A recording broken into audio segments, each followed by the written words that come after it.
بسم اللہ الرحمن الرحیم۔ عزیز طلبہ السلام علیکم۔ آج کے سبق میں ہم پڑھیں گے رسید کیسے لکھیں۔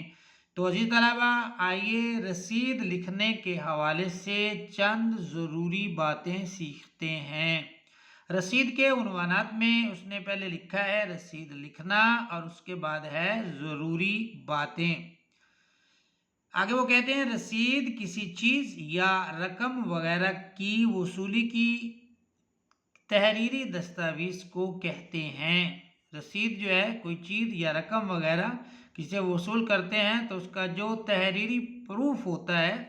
تحریری دستاویز ہوتی ہے، اس کو رسید کہتے ہیں۔ ایسی دستاویز ہونے کی صورت میں کوئی شخص کسی دوسرے سے دوبارہ کسی چیز یا رقم کی واپسی کا دعویٰ نہیں کر سکتا۔ وجہ کیا ہے کہ اس نے رسید جو ہے وہ وصول کی ہوتی ہے اور اس کے پاس ایک تحریری پروف موجود ہوتا ہے، تحریری دستاویز جو ہے موجود ہوتی ہے۔ اس لیے اللہ تعالیٰ کا حکم ہے کہ لین دین کے معاملات میں لکھا پڑھی کر لیا کرو اور اس پر گواہ بھی بنا لیا کرو۔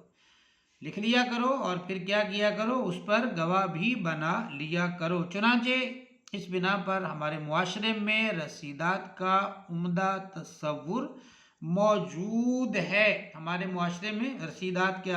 حوالے سے اس کا تصور، رسید کا تصور جو ہے وہ موجود ہے۔ کسی زمانے میں رسیدات یا اشیاء کے لین دین کے بارے میں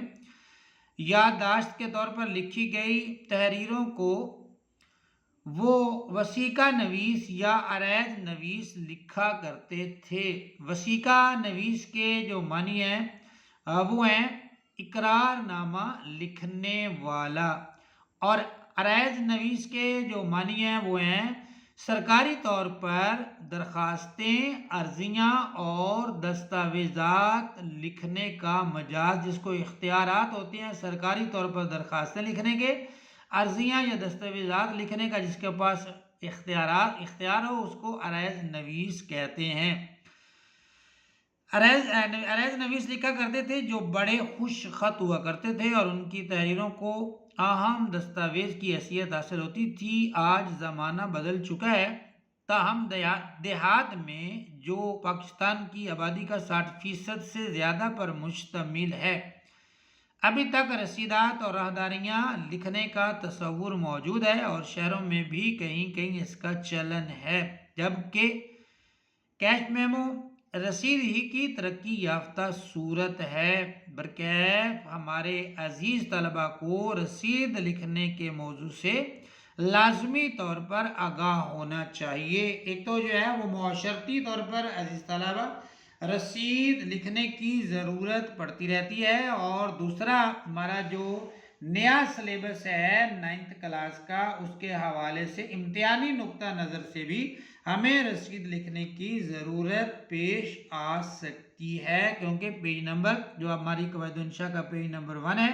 وہاں پر انہوں نے جو سلیبس کو ڈیوائیڈ کیا ہے، تقسیم کیا ہے، 10th کا علیحدہ اور 9th کا علیحدہ،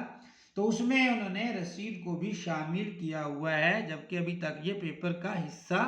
نہیں بنی، مطلب کہ پیپر میں نہیں دی گئی، جبکہ سلیبس میں انہوں نے شو کی ہے۔ اس لیے ہم جو ہے وہ رسید کے حوالے سے چند ضروری باتیں سیکھ رہے ہیں اور سیکھیں گے، اور رسیدات بھی جو ہے وہ ہم پڑھیں گے تاکہ وقت ضرورت، جیسے وہ کہتے ہیں کہ تاکہ سند رہے اور وقت ضرورت کام ہے، تو رسید اگر ہمیں لکھنی پڑے تو ہمیں اس کے لکھنے سے جو ہے وہ آشنائی ہونی چاہیے۔ اگلے پیج پہ رسید لکھنے کے لوازمات۔ رسید لکھنے کے لوازمات کیا ہیں، ان کی تھوڑی سی انہوں نے یہاں پر جو ہے وہ ڈیٹیل دی ہے، جو ہم جو ہے وہ اچھی طرح سے یاد کر لیں گے، ازبر کر لیں گے تو ہمارے لیے اور بھی آسانی ہو جائے گی۔ رسید لکھتے وقت درج ذیل امور کو پیش نگاہ رکھنا چاہیے۔ یہ جو درج ذیل کام ہیں ان کو نظر کے سامنے رکھنا چاہیے، یعنی کہ ان کو ذہن نشین رکھنا چاہیے۔ درج ذیل جو اصول انہوں نے بتائے ہیں، نمبر 1 پہ رسید کسی بھی نوعیت کی ہو۔ رسید وہ شخص لکھتا ہے جو رقم وصول کرتا ہے، یعنی کہ رسید چاہے کسی سے ہم رقم وصول کر رہے ہیں، کسی سے مکان کا کرایہ وصول کر رہے ہیں، کسی سے جو ہے وہ کوئی چیز ویسے خرید رہے ہیں،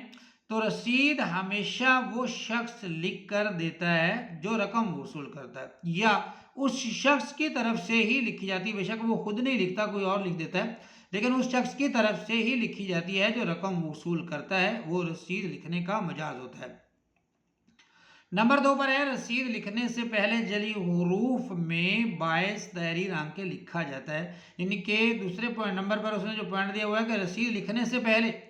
جسے ہم کہتے ہیں نا باعث تحریر آنکھیں، وہ موٹے حروف میں واضح طور پر وہ کہتا ہے لکھا جاتا ہے۔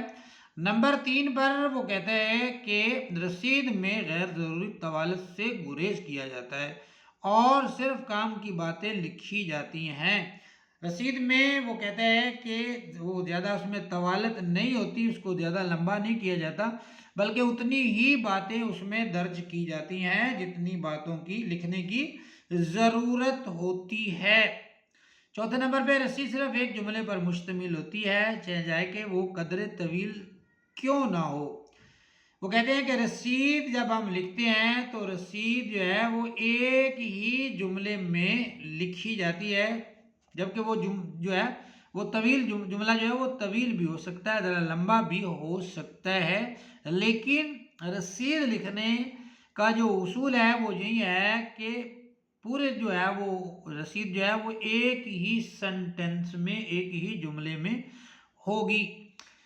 5ویں نمبر پہ رسید کے اختتام پر تاریخ لکھی جاتی ہے، یعنی کہ جب رسید کا اختتام ہو جاتا ہے تو پھر اس کے آگے جو ہے وہ تاریخ ڈال دی جاتی ہے، یہ بھی ایک اصول ہے، یعنی کہ یہ 5 چیزیں انہوں نے جو ہے وہ دی ہیں، ان کو جو ہے وہ ہمیں ذہن نشین رکھنا چاہیے رسید لکھتے وقت۔ رسید میں رقم کو لفظوں میں اور اس کے بعد نصف رقم کو بھی لفظوں میں لکھنا چاہیے تاکہ اس میں تبدیلی نہ کی جا سکے، یعنی کہ رسید جب ہم لکھتے ہیں تو اس میں جو رقم ہے، مطلب کہ 10,000 روپے ہیں تو ہم لکھتے ہیں کہ مبلغ 10,000 روپے نصف جن کے مبلغ 5,000 روپے ہوتے ہیں۔ تو جو رسید اس لیے اس کی جو قیمت ہے، رسید میں لکھی جانے والی جو رقم ہے اس کو جو ہے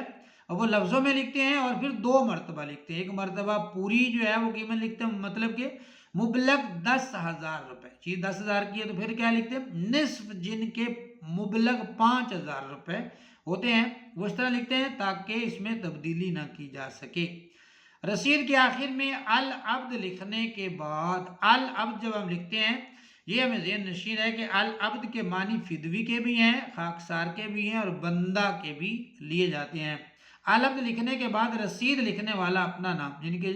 جو رسید لکھ رہا ہے، مطلب کہ جس کی طرف سے لکھی جا رہی ہے، جس نے پیسے وصول کیے ہیں، اس کا نام، اس کی ولدیت، اس کی قومیت اور سکونت، جہاں مطلب کہ وہ رہائش پذیر ہے، بڑے واضح الفاظ میں لکھی جاتی ہے اور غیر مبہم انداز میں